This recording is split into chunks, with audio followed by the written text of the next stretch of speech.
Gracias a todos por acompañarnos, de verdad, gracias por su presencia, por prestarnos sus oídos, porque creemos que a través de recibir la palabra de Dios, esta puede proveer fe a nuestro corazón para poder derribar todos los obstáculos y poder vencer todos los enemigos que en este tiempo se pudieran levantar en contra de nuestra fe precisamente. Además, también creo que la lucha y la batalla que tenemos en este tiempo, más que de salud, es una lucha de fe. Es una batalla en el campo de nuestros pensamientos en la fe. En ese campo de nuestra mente que se ve a veces comprometido, tenemos que aprender a librar nuestras batallas. Y durante varios domingos en toda esta pandemia he estado dedicando buen tiempo para hablar acerca del fortalecimiento de nuestra fe. Porque creo que, repito, esta es una batalla de fe. Creo que el recurso más valioso que podemos tener no es el que médicamente nos puede dar la ciencia.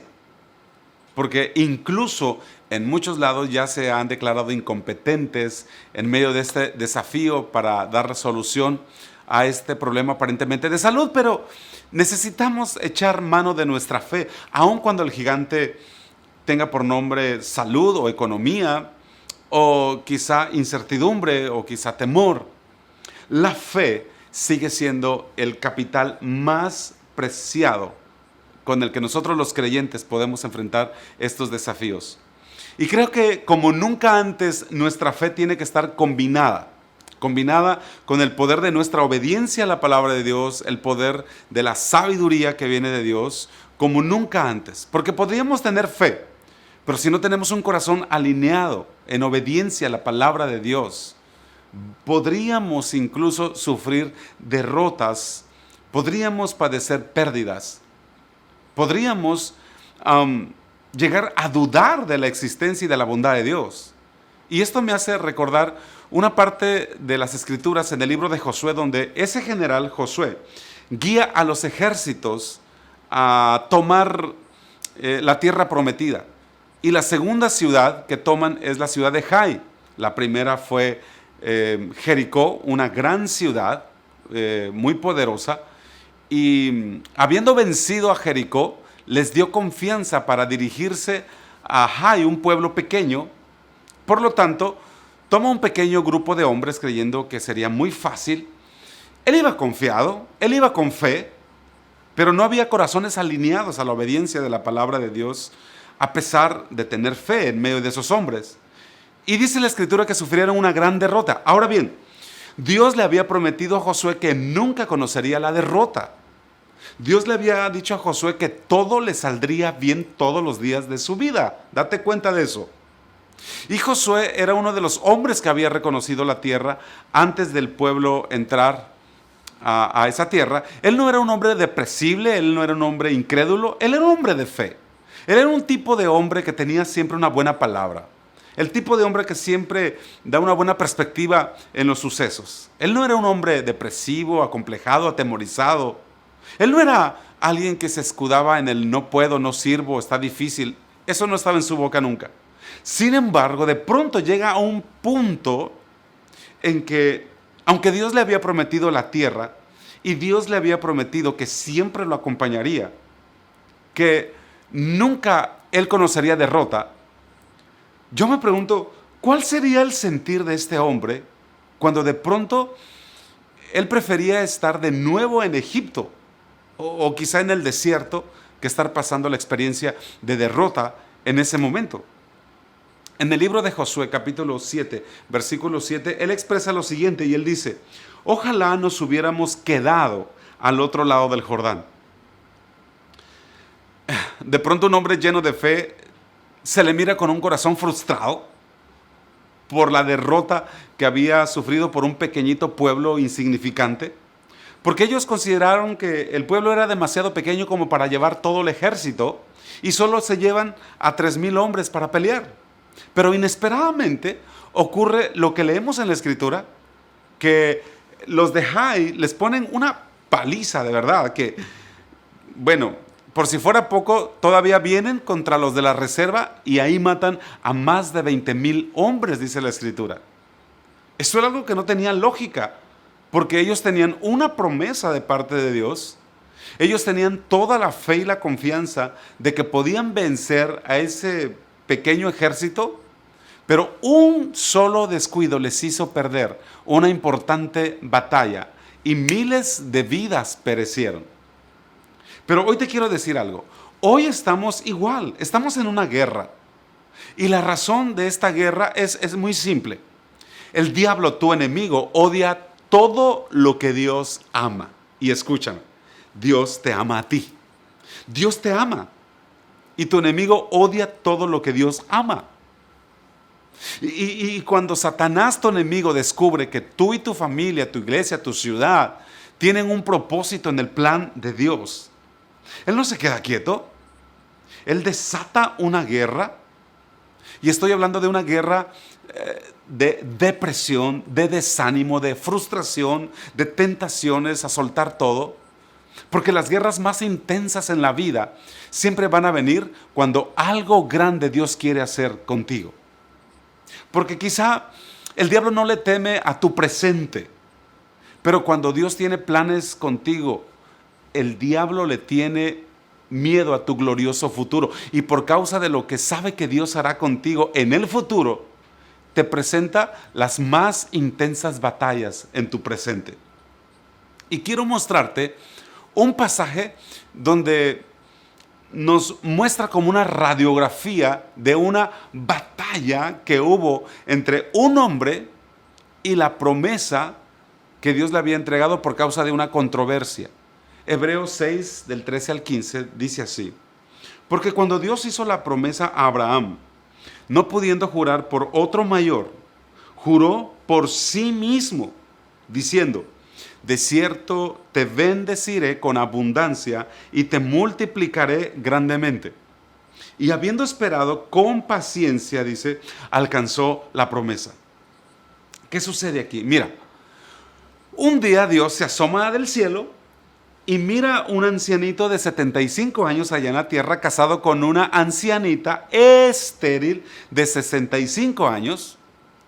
Y con todo así, Dios les sonríe y les dice: les voy a dar un hijo. De ese hijo voy a hacer una gran nación. Ahora, especulo solamente lo que voy a decir, la Biblia no lo dice, pero quizá Abraham creyó que esa misma noche él podría engendrar para Sara incluso quintillizos, solo porque Dios lo había dicho. Pero no fue así. Él tuvo que esperar con fe por 25 años el cumplimiento de esa palabra. Ahora, ¿cuántos saben que esperar algo que tarda es cansado y desanimante? Les cuento esto. Hace varios años en mi niñez, yo recuerdo que una ocasión en que mis padres estaban haciendo un recorrido en varios pueblos, un trabajo pastoral con varias familias, y para que yo no me cansara, me dejaron encargado con unos amigos, una familia conocida de ellos, y me prometieron mis padres que llegarían por mí antes de que oscureciera. Y recuerdo que avanzando el día, pues todo iba normal para mí, porque la promesa de mis padres era que ellos llegarían antes de que oscureciera. El problema fue cuando comenzó a oscurecer y yo empecé a salir a cada momento esperando que ellos aparecieran en el camino, porque esa familia era desconocida para mí, esa familia con los que me habían dejado, pues realmente eran unos desconocidos, no tenía mucha relación con ellos. Y recuerdo que llegó la noche y pasaron quizá unas 2 horas y yo sentí que era una eternidad esperando a mis padres, y allí empezaron a llegar pensamientos, a hacerme la guerra, y esos pensamientos me decían que mis padres ya no regresarían por mí, pensamientos que me decían que me abandonaron, que ahora me quedaría a vivir para siempre con esa familia, o que mis padres les había pasado algo y que esa familia me sacarían de la casa y tendría yo que valerme por mí mismo, y eso me aterrorizaba. El asunto es que siguieron pasando horas. De esta familia algunos se fueron a dormir y mis padres no aparecían. Y esa batalla cruel en mis pensamientos, te abandonaron, pensamientos nefastos de que quizá ellos habían muerto, pensamientos de abandono, empezaron a hacer un tormento a mi alma finalmente. Y recuerdo que yo salí de la casa, me senté en una piedra en ese patio grande que tenían y puse mi cabeza entre mis rodillas y empecé a llorar. Estaba yo llorando de desesperanza, de desánimo, no por una realidad, sino por el tormento de mis pensamientos, de duda, imaginando mil cosas. Mis padres me habían dado una hora de llegada, ya era para mí demasiado larga la espera, y no recuerdo qué es lo que ocurrió, seguramente algo les detuvo en el camino, y llegaron un poco antes de la medianoche. Pero de verdad, créanme que yo sentía que desfallecía de la angustia y de la lucha con mis pensamientos a esa edad que yo tenía, quizá unos 5 o 6 años. Y eso me recuerda lo que dice Proverbios, que dice que la esperanza que tarda se convierte en tormento del alma. Y eso es muy cierto, porque la palabra tormento en su original hebreo se traduce como herida. Por eso cuando esperas por algo y ese algo no llega, y sigues creyendo a una palabra de Dios y no llega el cumplimiento, cuando sigues orando, cuando sigues declarando y no llega el cumplimiento, corres el riesgo de formar una herida en tu alma que se convierte en un tormento o en un resentimiento o en incredulidad o en dureza y a veces hasta en cinismo en contra de tu propia fe. Pero cuando Dios vio a Abraham y a Sara, escucha, algo activó su deseo para con ellos.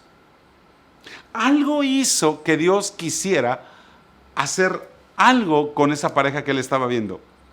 Y creo que esto es clave para nuestra relación con Dios también. Así que quiero leerte este pasaje de Hebreos capítulo 11 que dice: por la fe también la misma Sara, siendo estéril, recibió fuerzas para concebir y dio a luz aún fuera del tiempo de la edad, porque creyó que era fiel quien lo había prometido. Por lo cual también de uno, y ese ya casi muerto, salieron como las estrellas del cielo en multitud y como la arena innumerable que está a la orilla del mar. Vuelvo a preguntar, ¿qué fue lo que Dios vería en ellos? Cuando Dios pensó en formar una nación para Él, un pueblo para Él, ¿a quién tomó? ¿A un par de jóvenes llenos de fuerzas, de vigor? ¿A unos recién casados llenos de impulsos hormonales para procrear? ¿Vio el sistema reproductivo lleno de fuerza de Abraham y de Sara? ¿O qué fue lo que Dios vio en estas dos personas ancianitas? Yo creo que Dios vio un corazón. Eso fue todo. A Dios no le importó que a uno estaba tan viejo que parecía muerto y que la otra era estéril. Porque cuando Dios va a hacer algo contigo, Él no tiene preocupación si tú puedes o no. Porque Él sabe quién es Él. Y describe a Abraham y dice, de uno y de ese ya casi muerto. Es decir, a ese casi muerto Dios lo toma y le da una promesa y le dice, mira, te voy a bendecir y te voy a engrandecer y voy a bendecir al que te bendiga y voy a maldecir al que te maldiga y van a ser benditas en ti todas las familias de la tierra. Es decir, le da una promesa. El asunto es que cuando Dios te toma para darte una promesa y hacer algo contigo, allí es donde empieza una guerra. Antes de la palabra, antes de la promesa, tú no tienes problemas.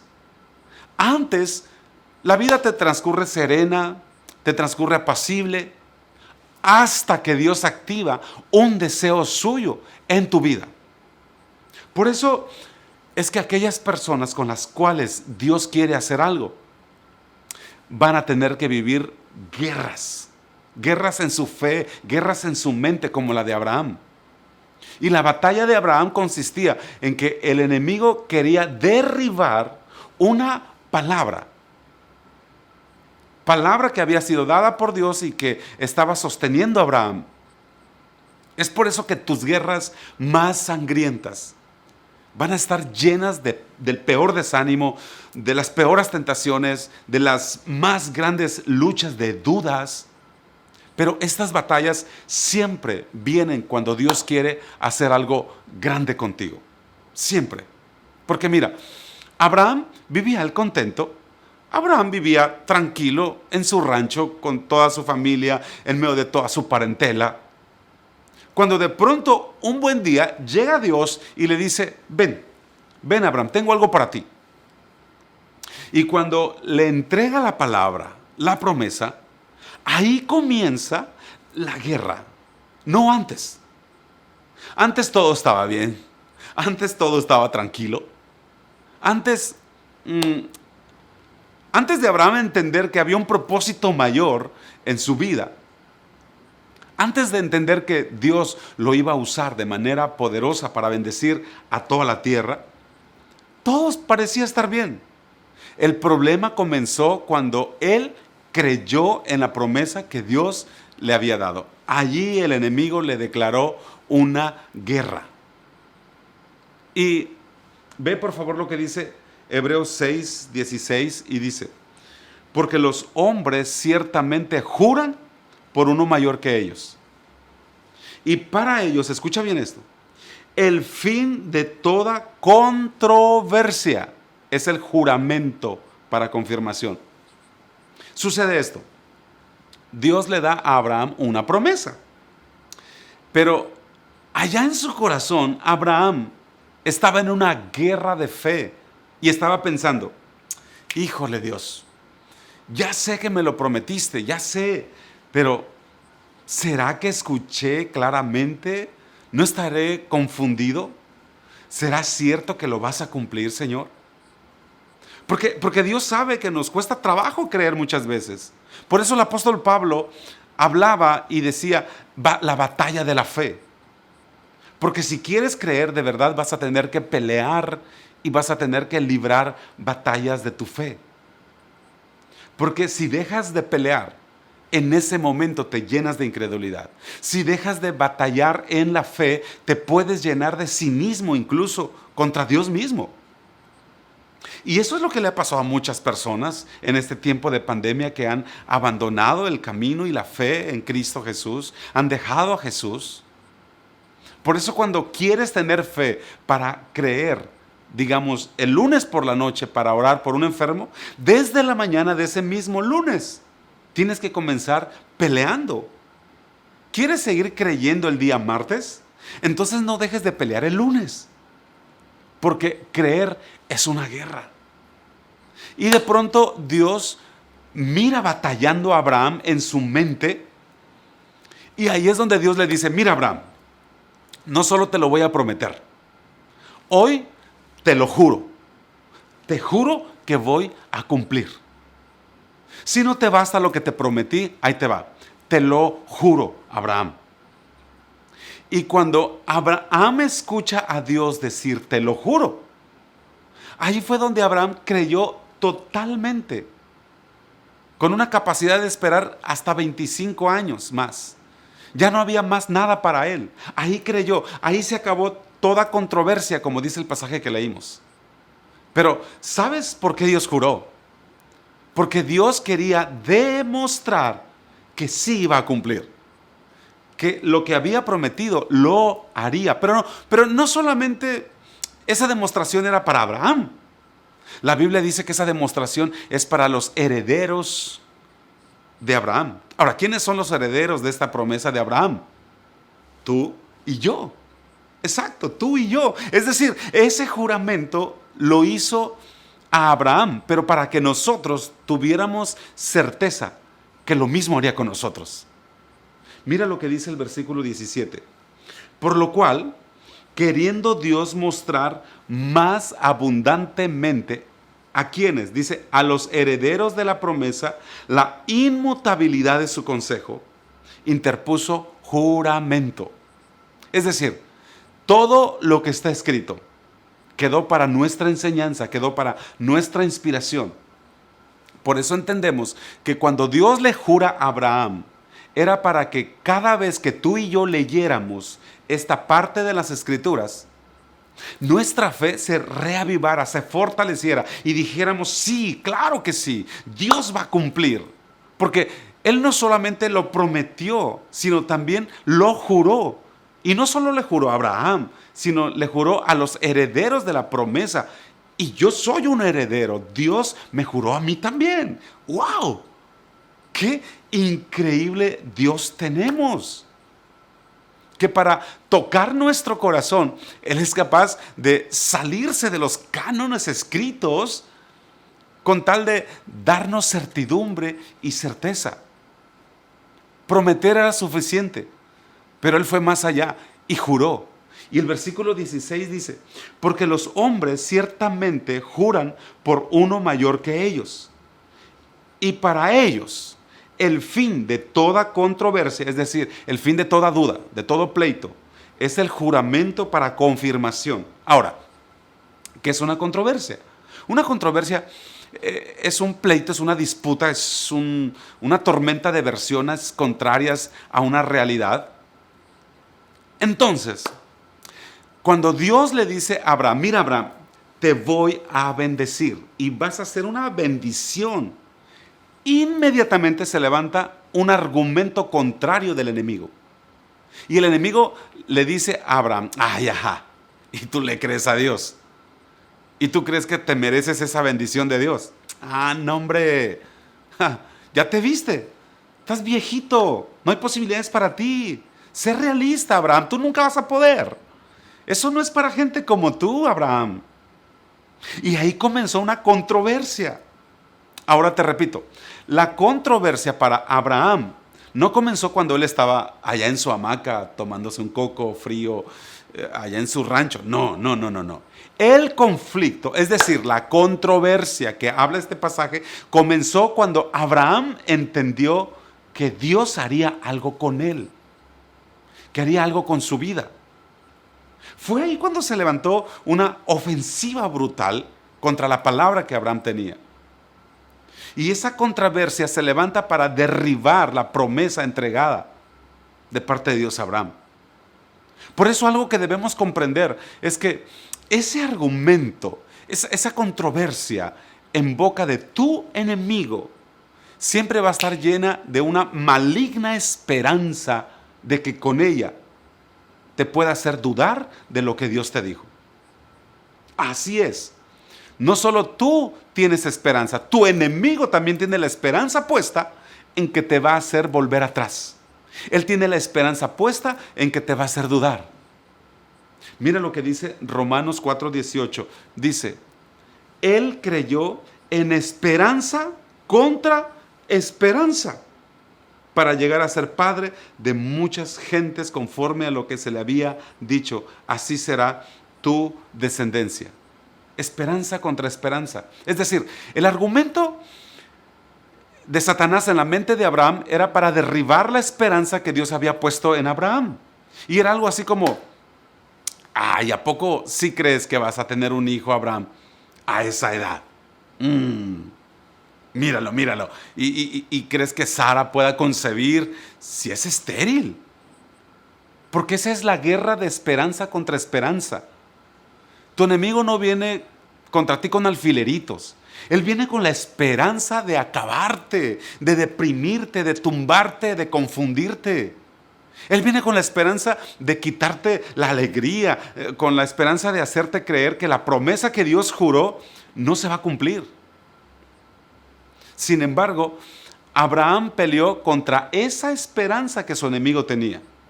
¿Cómo lo hizo?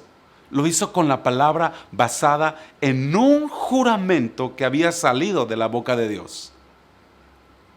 Mientras que la esperanza del diablo se basaba en los imposibles de su medio ambiente. Porque la esperanza de tu enemigo siempre se va a basar en las condiciones naturales, en las circunstancias terrenales, siempre. Así es la esperanza que tu enemigo tiene contra ti. Su estrategia es que creas a una esperanza que se basa en la realidad terrenal. Es por eso que la esperanza del enemigo para derribar la fe de Abraham eran argumentos que le decían, tu mujer es estéril. estéril, Abraham, sé realista, estéril. Tu mujer no puede. Es más, no te lo mereces. Dios ya te olvidó. Bueno, es más, ¿ya se te olvidó a ti quién tú eres? ¿Tú crees que Dios te va a escuchar a ti?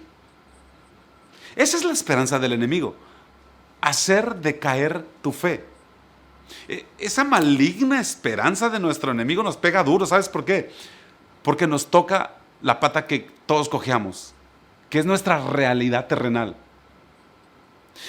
Porque Él usa las circunstancias y realidades terrenales para derribar nuestra fe, y de pronto nos miramos al espejo y decimos, uy, sí es cierto. Sí, seguro que esto que siento es COVID. Esto es un cáncer. Seguro que ya me voy a morir. Es más, creo que me tengo que ir despidiendo de mi familia.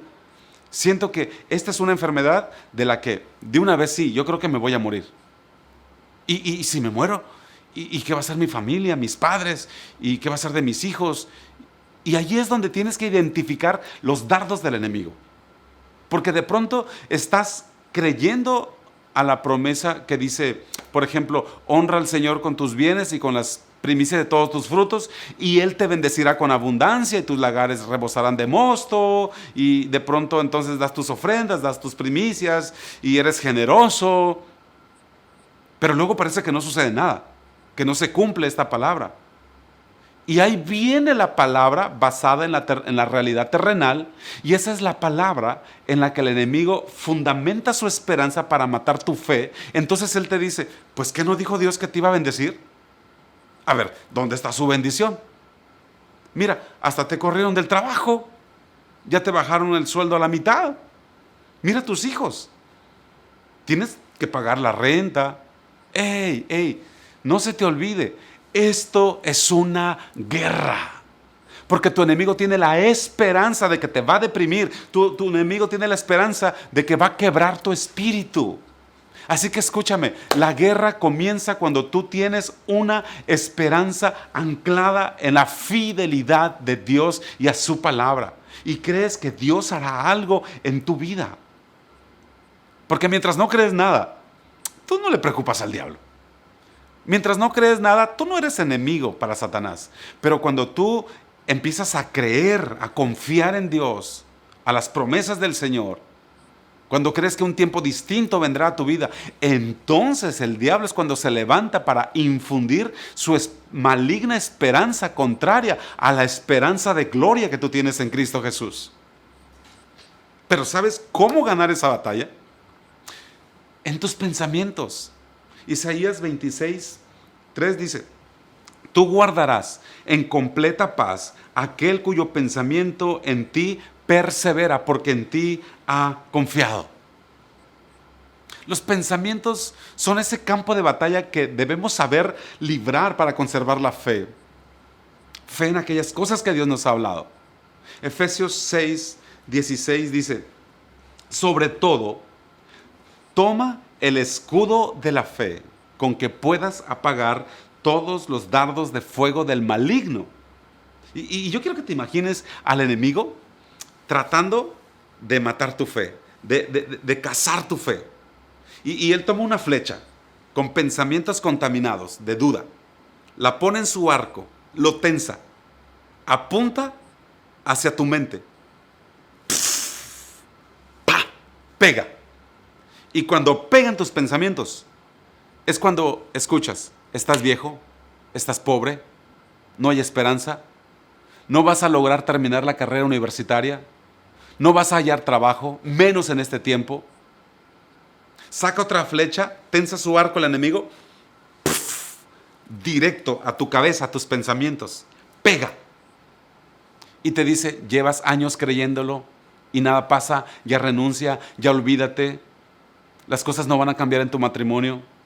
¡Ey! Nunca te vas a casar. Te vas a quedar solterón, solterona para siempre. ¿A poco crees que va a suceder algo bueno en tu vida? Uy, te vas a morir. Por eso escúchame. La única manera de apagar esos dardos del maligno es tu fe. La manera de apagar los dardos del enemigo en tus pensamientos es perseverando en Dios y confiando en lo que Él te prometió, en lo que Él te dijo, creyendo que Él no miente, sabiendo que su promesa es fiel, que su promesa y su palabra es verdadera.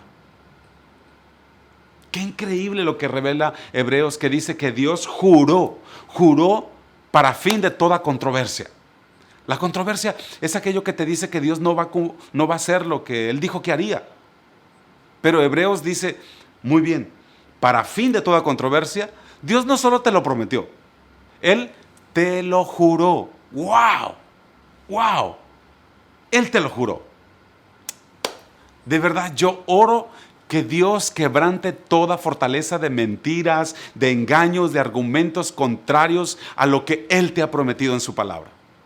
Yo oro que el Señor derribe esa maligna esperanza de tu enemigo que quiere matar tu fe, que quiere derribar tu fe con argumentos contrarios a la voluntad de Dios. Quizá tú digas, pastor, es que yo no soy nadie para que Dios haga algo conmigo. ¡Ey! Dios no necesita que tú seas alguien, porque Él es un Dios sin límites. Él no tomó a dos jóvenes recién casados para hacer lo que hizo con Abraham y Sara. Él tomó a dos ancianitos a punto de morir e hizo todo lo que Él quiso hacer, porque Él es Dios y ya. Porque Él es soberano sobre toda carne, dice la Escritura. Porque no hay nada imposible para Él. Y Él lo hará contigo también. Créelo, créelo. En una ocasión, Jesús le da una palabra a sus discípulos y les dice, pasemos al otro lado. Pero a media travesía se levanta una tormenta que casi les hunde la barca en la que estaban atravesando. Esa tormenta era un elemento natural de controversia que se levantó en contra de la palabra que Jesús había dado. Esa tormenta estaba llena de una maligna esperanza de frustrar la palabra, que no se cumpliera la palabra de Jesús. Esa palabra estaba llena de una maligna esperanza de que no llegaran al otro lado como Jesús lo había dicho. Ahora, yo imagino esa noche de tormenta, los discípulos abrazados del mástil del barco, los relámpagos que electrizaban el agua, el viento que aullaba en la oscuridad de la noche, que era terrible, esos truenos impresionantes. Yo creo que sí había temor. Yo creo que sí les estaba calando el frío a los discípulos, sí estaba casi hundiéndose la barca. Pero los discípulos estaban aferrados a la palabra que habían escuchado de Jesús. Por lo tanto decían, esto sí se ve muy mal, pero seguro que vamos a llegar. Porque Jesús lo dijo. Sí, esto se ve mal, pero vamos a cruzar y seguro que vamos a llegar a donde Jesús dijo, porque Él lo prometió, Él lo dijo. Ahora, ¿de dónde tomaban estos discípulos esta esperanza? De la promesa que salió de la boca de Jesús. Y eso les daba paz en medio de la tormenta. ¿De dónde tomó Abraham su esperanza, me pregunto? De lo que Dios le había jurado. Y eso le dio paz en medio de la espera de su promesa también. Por eso Isaías dice, Él guardará en completa paz aquel cuyo pensamiento en ti persevera. Porque los que tienen la palabra de Jesús en su corazón, aunque haya tormentas, tendrán paz. Lo que tiene una persona que cree siempre es paz. Romanos 15:13 dice, y el Dios de esperanza los llene de todo gozo y paz en el creer. ¡Wow! Y el Dios de esperanza los llene de todo gozo y paz en el creer, para que abunden en esperanza por el poder del Espíritu Santo. ¡Ah! ¡Qué maravilloso pasaje! ¡Qué impresionante palabra leímos!